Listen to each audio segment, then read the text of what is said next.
지금 권력을 갖고 모든 걸 자기 마음대로 하는 사람이 그 오래 가겠습니까? 권력도 오래 가지 못하고 돈도 오래 가지 못하고 다 오래 가지 못합니다. 우리 인간은요, 결국은 영적인 존재이기 때문에 영혼이 만족할 때만 행복해지는 겁니다. 그래서 살아가는 자의 내 영혼이 잘된 같이 범사가 잘되고 강건하기를 강구하노라고 말씀을 하고 있습니다. 진정한 행복은 인생에 걸만한 일, 목숨을 바칠 만한 목적을 발견할 때 진정한 행복이 오는 것입니다. 여러분, 사도 바울이 불행한 사람입니까? 행복한 사람입니까? 잘 몰라요. 사도 바울이 행복한 사람이에요? 불행한 사람이에요? 말 잘 모른다, 그렇죠? 다시 물어볼게요. 바울이 불행한 사람일까요? 행복한 사람일까요?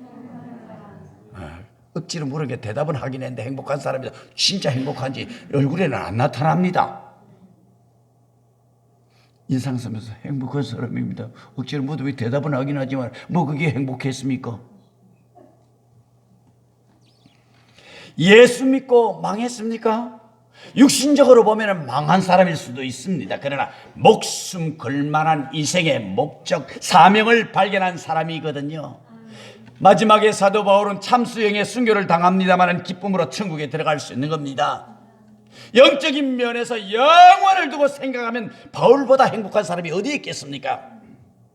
어차피 우리는 죽을 몸 아닙니까?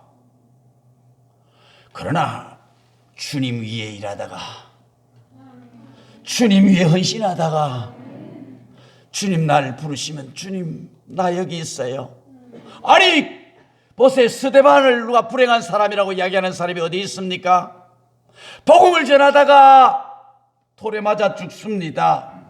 그런데 돌에 맞아 죽으면서도 숯번지를 던진 것도 아닌데 하늘을 바라보면서 예수님이 서 계신 모습을 바라봅니다. 왜 예수님이 서 계셨겠어요?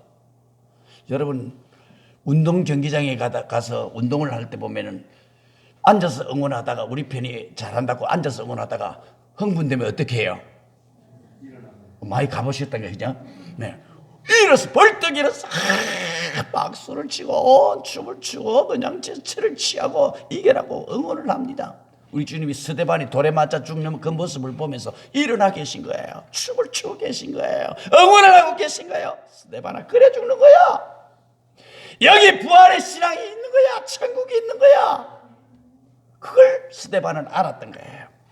그래서 주님의 품에 안기면서 사명을 위해 살고 사명을 위해 죽고 웃으면서 세상을 떠날 수가 있었던 것입니다.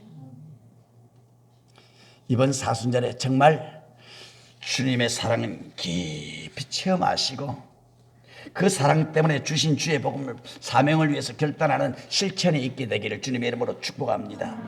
그 다음에 두 번째로 위대한 기도의 모델을 우리가 간단하게 살펴보려고 합니다. 겟세마네의 기도의 봉우리가 올라가라. 성경에 보면은 예수님의 기도도 그리고 많은 인물들의 기도가 여러 형태로 나옵니다. 저처럼 여러 가지 기도 사실 우리에게 가르쳤는데 그게 두 가지만 살펴보렵니다. 간구의 기도입니다. 이 간구한다라고 하는 것이 기도의 기본형 아니겠습니까?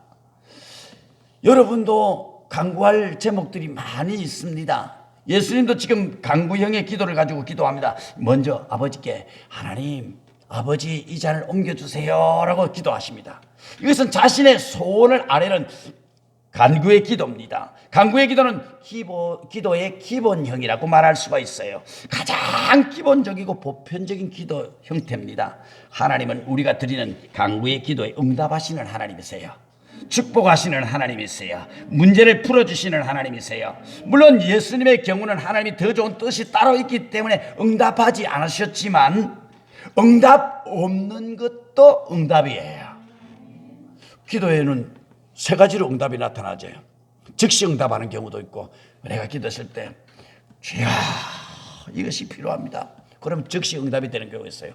기다려라 기다려라 기다려라 기다려라. 기다리는 게 싫어가지고 대답도 안 하신다고요. 아니 기다려라는 것도 응답이에요. 여러분 아기를 낳아놓고 아기가 시퍼런 도르코 칼을 들고 가면은 엄마가 이거 아빠가 쓰던 칼이니까 갖다 써라. 그럴 부모 일어나 보세요. 아무도 안 일어나죠. 그럴 사람 없어요. 기다려라. 쓸 수 있는 기간이 될 때까지 기다려라. 기도응답도 마찬가지 기다려라는 겁니다. 그 다음에 노, 안 돼. 안 돼도 응답인 거예요. 다 우리는 뭐 해결되고 문제가 이루어지고 그래야 뭐 응답인 줄 압니다만 안 돼도 응답입니다. 노가 응답이에요. 왜? 내가 해결된단 말이에요. 그게 잘못된단 말이에요. 그러니까 여러분 기도는 다 응답이 됩니다. 안 되는 것이 없습니다. 그러니까 여러분 지렛대를 사용해 보면은 마찬가지입니다. 큰 바위를 들어 올릴 때 내 힘으로는 꼼짝도 안 합니다. 그 지렛대를 사용하면 제끼면은 그 무겁던 돌이 번쩍 들어 올려집니다. 지렛대의 원리를 이용해서 만드는 것이 바로 기중기 아니겠습니까? 크레인 아닙니까? 크레인. 얼마나 큰 일을 많이 하는지 모릅니다. 그와 마찬가지로 우리가 비록 작은 기도를 드리지만 하나님은 큰 역사로 응답하십니다. 그렇습니다. 세상 사람들이 보기에는 뭐 쭈그리고 앉아서 새벽녘에 밤에 나와서 쭈그리고 앉아서 기도하는 게 약해 빠진 패배자의 모습으로 보일 수 있을는지 모릅니다. 사실은 가장 강력한 인생의 무기를 가진 자입니다. 강구의 기도야말로 문제 해결에 가장 좋은 지름길인 줄로 믿습니다. 출애굽기 17장에 보면은 모세의 기도가 나오지요.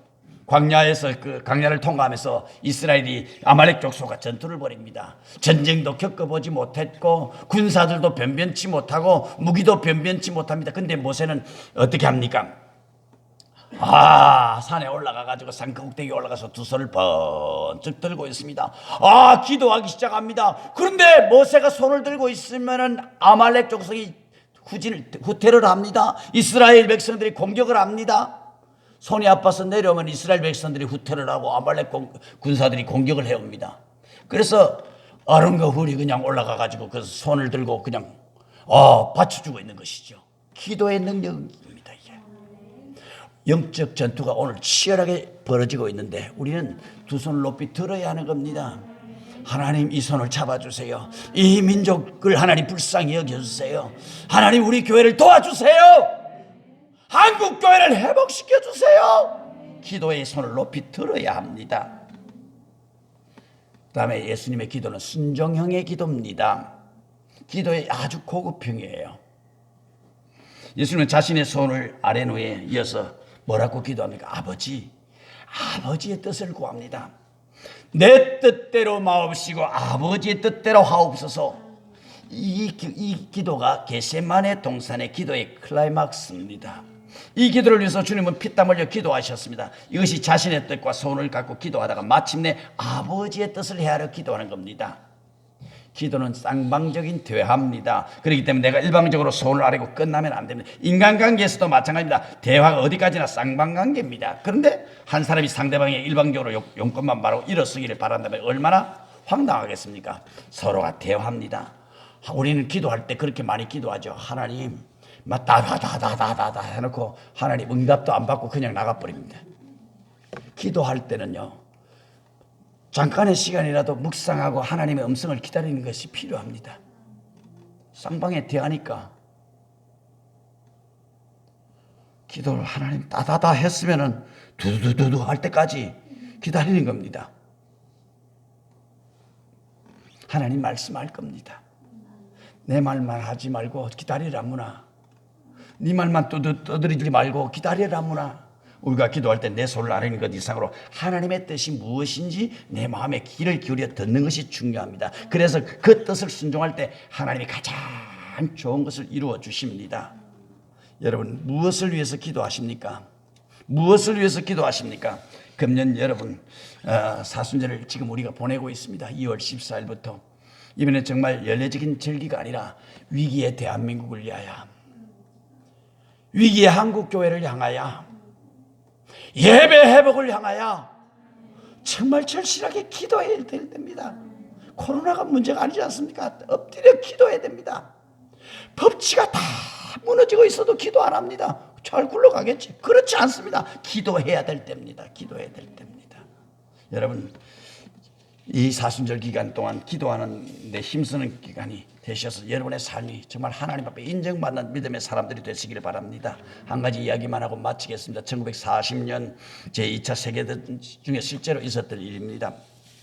영국은 나치의 공습이 임박했다는 정보를 입수를 하게 됩니다. 당시 영국군의 공군력이라고 하는 것은 독일의 공군력에 비해서 정말 비교도 안 될 만큼 열세입니다. 입수한 정보에 의하면 200대 이상의 그 독일의 그 나치 폭격기들이 영국을 향해서 지금 날아오고 있는 겁니다. 영국은 속수무책 당할 수밖에 없는 그 위기에 놓여 있습니다. 단지 26중대의 비행 중대만 이들의 대항하기 위해서 비행기를 발진시킵니다. 그 비행기가 2대입니다. 200대입니다. 그런데 전황판에 믿을 수 없는 일이 벌어집니다. 어찌된 영문인지 나치 비행기들이 방향을 바꿔서 200대가 되돌아가는 겁니다.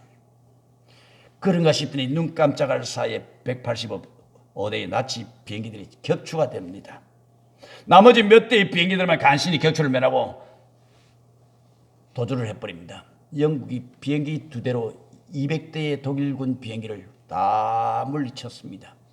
그런데 놀라운 것은 추락한 전투기의 나치 조종사들로부터 들은 실제 이야기입니다. 영국군 수사관들이 나치 조종사들에게 물었습니다. 우리는 단지 2대의 전투기가 우리 측에서 발진했는데 후퇴한 이유가 뭡니까? 독일군 조종사들이 이야기합니다. 2대라니요. 2대가 아니라 수백 대였습니다. 이 말을 들은 영국군 수사관들은 놀람을 금치를 못했습니다. 실제로 나치 비행기가 대항하기 위해서 발진했던 영국 비행기는 단지 2대에 불과했는데 그런데 수많은 영국 비행기들이 출격했다고 이야기가 나옵니다. 그 말을 믿을 수가 없었습니다. 한 나치 비행사가 그렇게 말한다. 매일 저녁 빅맨 시계가 9시를 알리는 종을 치면 우리들은 이해할 수 없는 무기를 사용을 합니다. 그의 말이 옳았습니다. 영국의 국회의사당 건물 시계탑에 있는 빅벤 시계가 9시를 알리면 강력한 무기가 작동이 되더라는 겁니다. 그 시각이 되면 영국 국민들은 일손을 멈추고 전능하신 하나님께 그 유명한 침묵의 기도를 드렸던 시간들입니다. 독일군의 200대 비행기를 2대로 물리쳤던 겁니다. 하나님이 하신 겁니다. 나라와 민족의 위기 앞에서 하나님 앞에 기도해야 될 사명이 우리에게 있지 않습니까? 돈 몇 푼 타는 게 중요한 것 아니지 않습니까? 천조의 빚을 안고 살아가는 대한민국입니다. 지금 어찌 될지 모르는 이 위기의 대한민국, 이 사순절 기간에 우리는 하나님 앞에 손을 들어야 합니다. 하나님 이 민족을 살려주세요. 한국 교회를 회복시켜주세요. 우리의 신앙이